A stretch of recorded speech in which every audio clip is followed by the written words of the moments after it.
So guys, today in the Modern Conquistador, it says that the #1 place in 1502 to go for spring break is this place called Mexico. Have you ever heard of it? No. Nope. I don't know. Apparently MTV is going to be there. See me stick 9 inches to each one of my eyelids. Wanna copy me and do exactly like I did? Try sin and get messed up worse than my life is. My brain's dead weight, trying to get my head straight, but I can't figure out which Spice Girl I want to impregnate. And Dr. Dre's It's going to be pretty awesome. So, I don't know. I think we need to get packed up. Let's go. Oh. Yeah. Don't forget the sword. Oh yeah.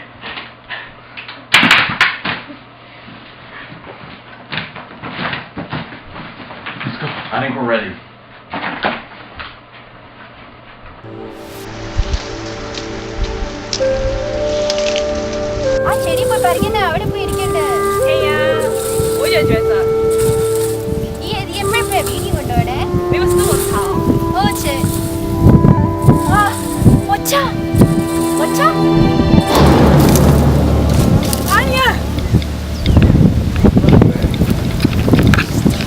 She's topless.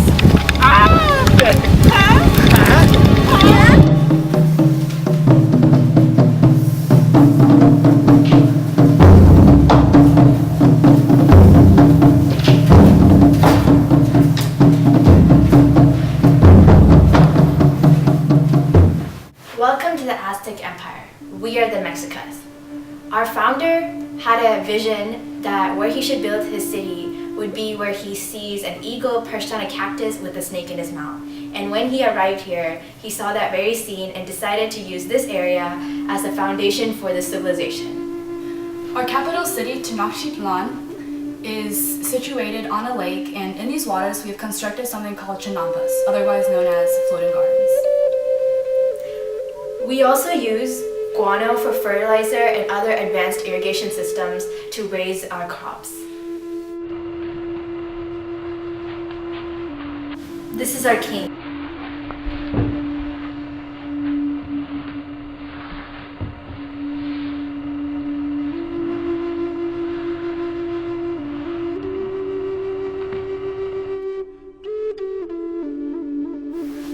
I can't believe that we're the ones that discovered the gods. I know they're finally here. The astronomers' predictions were right. The stars have finally aligned. And it must be them. They have the white skin, the hair, and the things they bring is just unbelievable. I know, the horses and the pots they wear on their heads. Especially crazy. the pots, yes. The leader, Cortez, he must be the god Quetzalcoatl. Yes, he must. So what do you think is going to happen to us in the future? I'm not sure, but I hope that the trials of life and death will finally be over at his birthday. I hope the gods will finally let us ascend to the heavens.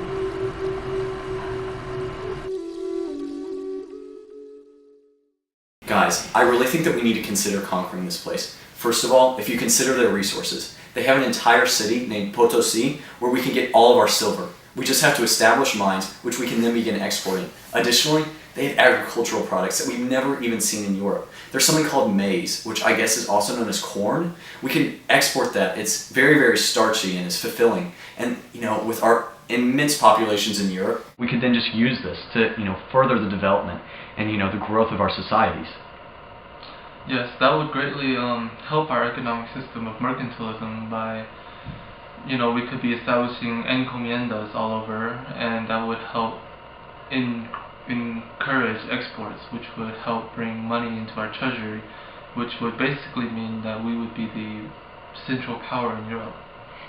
More than that, the people in Mexico, the indigenous people, treat us like gods. They give us everything that we want, and we can get all the women. that is true. But also, they already have an advanced civilization. They built their entire city, Tenochtitlan, on a lake.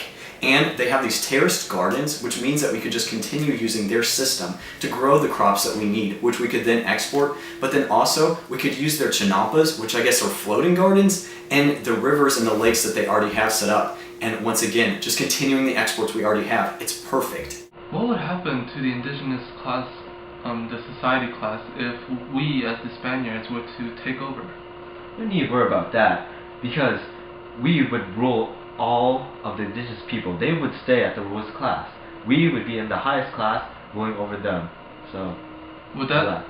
does that give the lower class the possibility of moving their way up? They can buy their way up. But that's not likely to happen. Don't worry. That is true, but we can also share our religion through missionaries and Catholicism, and therefore fulfill our destiny. So guys, I think we need to cheers to our future. To the future. Cheers.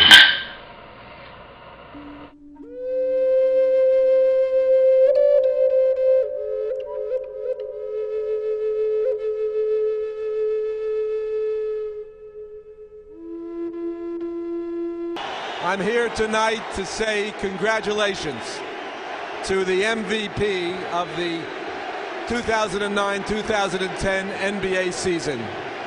The statistics are extraordinary, but the teamwork, the intensity, the passion for the game that has been demonstrated by this superstar has been a joy to behold.